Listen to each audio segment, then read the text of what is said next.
बांकुड़ा शहर से सटे जुनबेड़िया ग्राम पंचायत के रविंद्रपल्ली इलाके के निवासी इन दिनों भारी जलभराव की समस्या से जूझ रहे हैं। आपको बता दें कि लगातार बारिश के कारण सड़कें छोटी नदी में तब्दील हो गई है, जिससे लोगों को दैनिक जीवन में भारी कठिनाइयों का सामना करना पड़ रहा है। सोमवार दोपहर से शुरू हुई बारिश और बुधवार तक जारी रही अनवरत बारिश ने बांकुड़ा 2 प्रखंड क्षेत्र के जुनबेड़िया रविंद्रपल्ली में स्थिति को विकट बना दिया है। बता दें कि आज सुबह इलाके की सड़कों पर घुटनों तक पानी बहता देखा गया, जिससे कई घरों के बेसमेंट में पानी भर गया। रविंद्रपल्ली के निवासियों को अपने रोजमर्रा के कामों के लिए इसी पानी से होकर गुजरना पड़ रहा है, जो उनके लिए एक बड़ी चुनौती बन गया है। निवासियों का आरोप है कि प्रशासन को इस समस्या की पूरी जानकारी होने के बावजूद वे मूक दर्शक बने हुए हैं। लोगों का कहना है कि यह हर साल मानसून के दौरान की कहानी है और तमाम आश्वासनों के बावजूद जलभराव की समस्या से निजात दिलाने के लिए कोई ठोस कदम नहीं उठाए गए। हालांकि इस विकट स्थिति का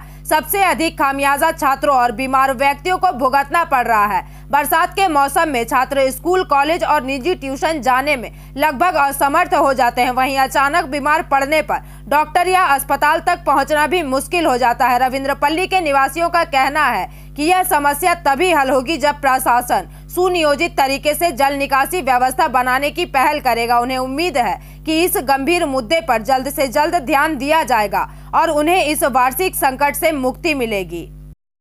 देखो আমার তো নার্সারি আছে, এতটা জল আছে, পুরো নার্সারি ডুবে আছে এবং কি এই ধরুন প্রতিকার হলে আমরা সত্যি মানে রাস্তা জল জমছে, এই ধরুন ডেঙ্গু হচ্ছে, এগুলো যদি ওপর মুক্তি পাওয়া যেত তাহলে আমরা খুবই উপকৃত হতাম।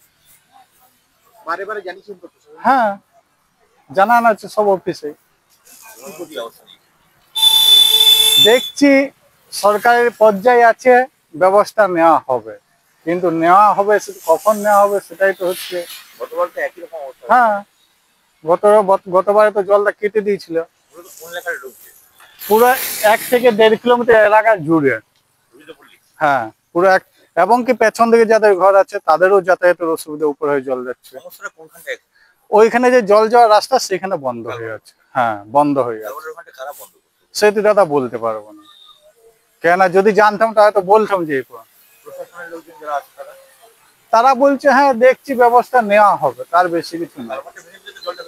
হ্যাঁ, জলটা তো সামগ্রী ধরুন বের করে দেবে, এই তো দেখতে পাচ্ছেন অবস্থা কি অবস্থা হয়ে আছে।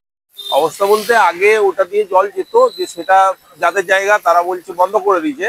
এখন জল যাওয়ার কোনো রাস্তা নেই।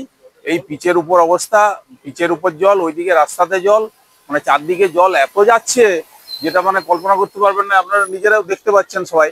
আর ওইখানেও রাস্তা পুরো ভেঙে গেছে। এটা আমরা আগের বছর বিডিওকে জানিয়েছি, প্রধানকে জানিয়েছি, কোনো ব্যবস্থা হয়নি। এবছর বিডিওকে আবার পুনরায় জানানো হয়েছে, এসডিওকে জানানো হয়েছে, কিন্তু কোনো পদক্ষেপ নেই। বিডিও সাহেব দেখতে এসেছিলেন, দেখতে এসে উনি বললেন এটা কিছু করার নেই, ওইটি বলেই উনি চলে গেলেন। আমরা সমস্যার সম্মুখীন পুরোটাই এই ছেলের টিউশনি, ছেলের স্কুল সব বন্ধ। গাড়িটা নিয়ে এসে পাম্পে রেখে দিলাম যাতে মানে হেঁটে কোনো রকম পেরোনো যায়, মানে হেঁটেও পেরোনো যাচ্ছে না। এমন অবস্থা হয়েছে রাস্তার, মানে রাস্তায় ওখানে দাঁড়ালেই দেখতে পাবেন আপনি। মানে এটা তো মেন পুরুলিয়া ছাতনা রুট, মেন রুট, সেখানে জল দাঁড়িয়ে এরকম রয়েছে, জল পেরোনোর কোনো ব্যবস্থা নেই, কোনো দিকে জল যাচ্ছে না। এখানেও আটকে দেওয়া হয়েছে, ড্রেন নেই।